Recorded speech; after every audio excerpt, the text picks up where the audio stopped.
皆さんこんにちは。ジレストロート G の時々でございます。本日は、我らがリジェクトの SFL 第2節アウェイでの VS 戦戦が行われましたので、そちらの方を振り返っていきたいと思います。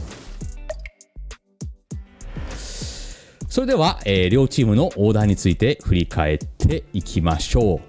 で、今回のオーダーなんですけど、かなりね、悩みました。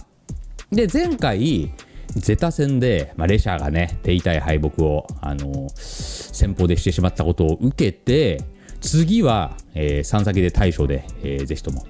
やらせてくれということだったので、大将レシャーはすっきり決まったと。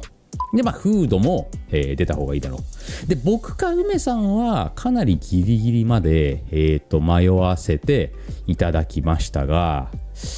これね、梅さんが当日にオーダーの提案をしてくれて、梅さんが出るとちょっとオーダーごちゃつくよねみたいな、なんか固定化されない気がするっていう懸念を1個あるっていうのを言ってもらって、それだったらじゃあ、僕も今回ね調子良かったんでゼタ戦行かしていただきますということで、今回リジェクト側は、フード、時々レシャーで、行かせていただきました。でね、大方の予想では僕は正直、アクアが結構牽制の履歴を残してたんで、アクアが来るのかなと思ったりとか、フードに、響くん、そしてレシャーには言うてアデリーじゃないのかなと思ってたんですが、見事にね、そこは合ってた部分もあり、外れた部分もあるという感じで、ございました。先鋒戦はフード対響。これね、フードは今まで結構響くんがいて苦手意識がずっとあったんだけど、苦手意識があるってことで、大体響くんがフードに来るんじゃないのという予想もありので、かなりこの対策を、詰めました。今回ね、リリー戦は本当にいろんな方に協力いただいて、その結果フードもね、ものすごい練習を重ねて、で意見交換とかもね、すごい九条さんや板垣さんとやってもらって、今回はすごい自信のある状態で、臨むことができておりました。そういうこともあってね、最初のラウンドこそ取られたものの、危なげなく、フードが勝利することができました。これはやっぱね、フード強いね。なんか2先でも安心して見てられるっていうのは本当にすごいと思うわ。そして出てきた、時々対アデリーでございます。この組み合わせね、正直今回、キャラとしてはきつくなった組み合わせではあるんだけど、言うてこっちにはフードもいるしレシャーもいる、2大エドと練習できてることもありので、そのメリットがどこまで活かせるかっていう感じで思ったんだけど、アデリーくんね、うまかったですわ。こっち目線で言うと的が絞れなかったのと、レシャーのアドバイスがうまくやることができなかったね。一回巡って、次もねありますので、次僕が出るかは分かりませんが、今回の反省をしっかり生かして、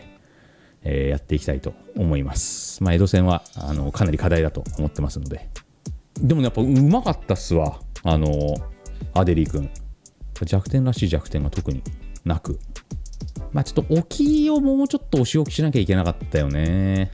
そこに対してうまく選択肢を早く選ぶことができなかったのは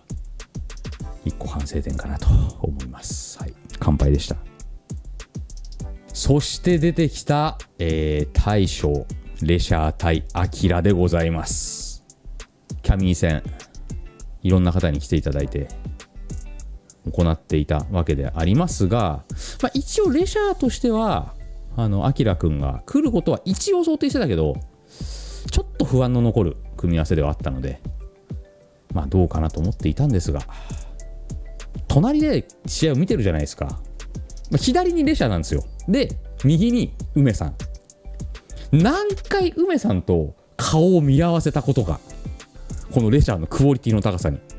こんな人ゲーセンにいたっていう、お互いのこの目配せ。あとね、ここのねアキラくんのこのレシャーを信頼したオーディフーリガン、これお見事だったね。しかも最後の最後でしっかりゲージたまるっていうのが、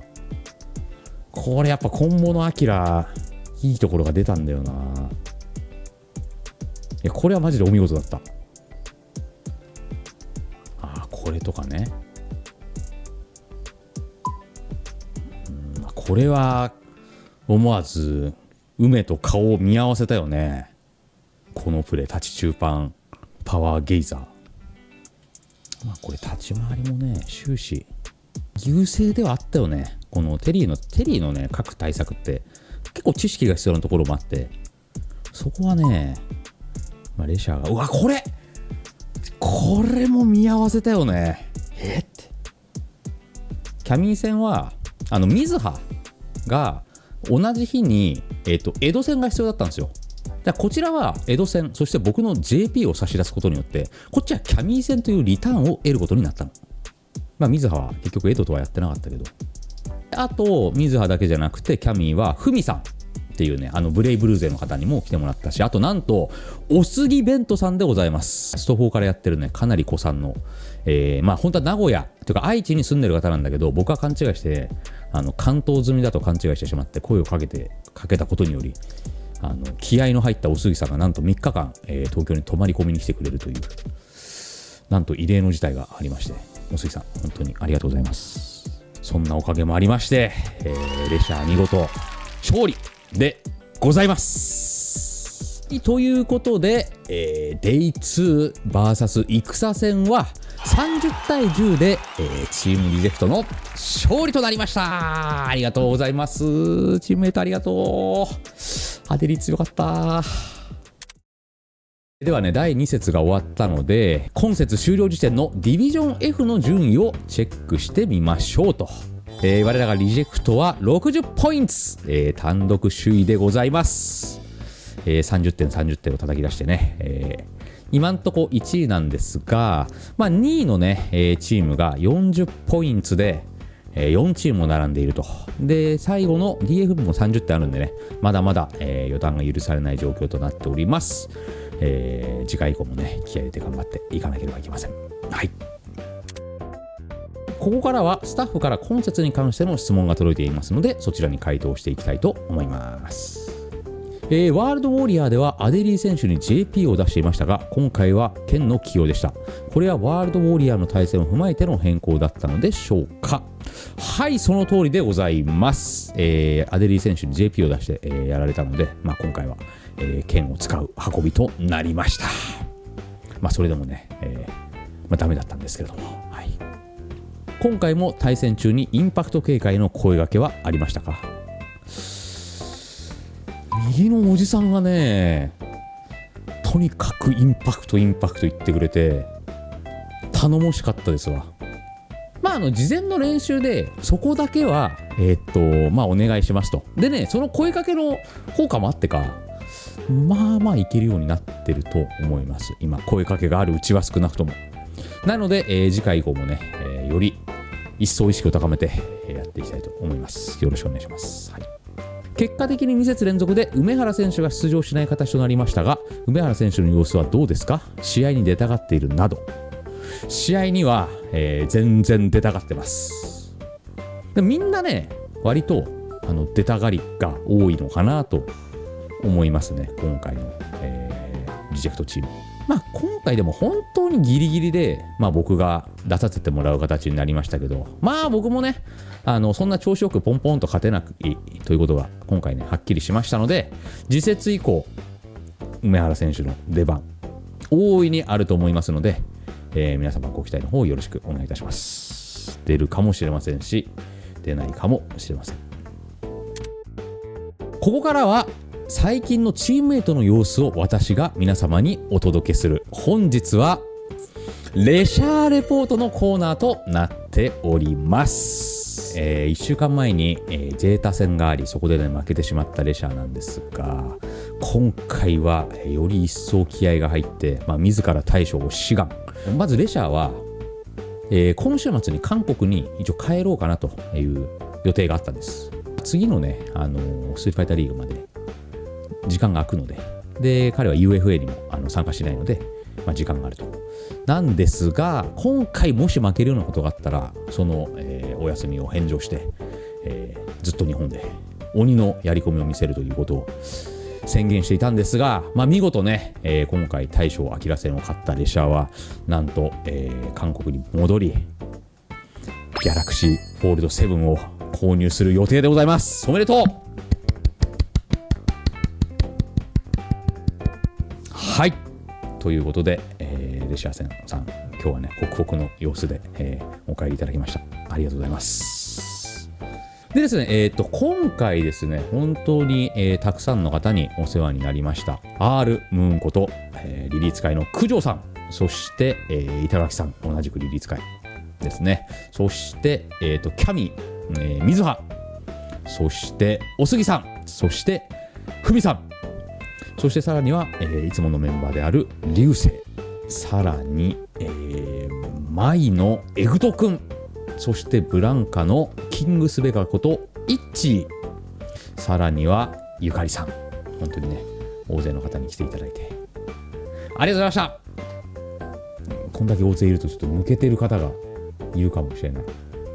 あとラギアさん、江戸東キャラありがとうございました。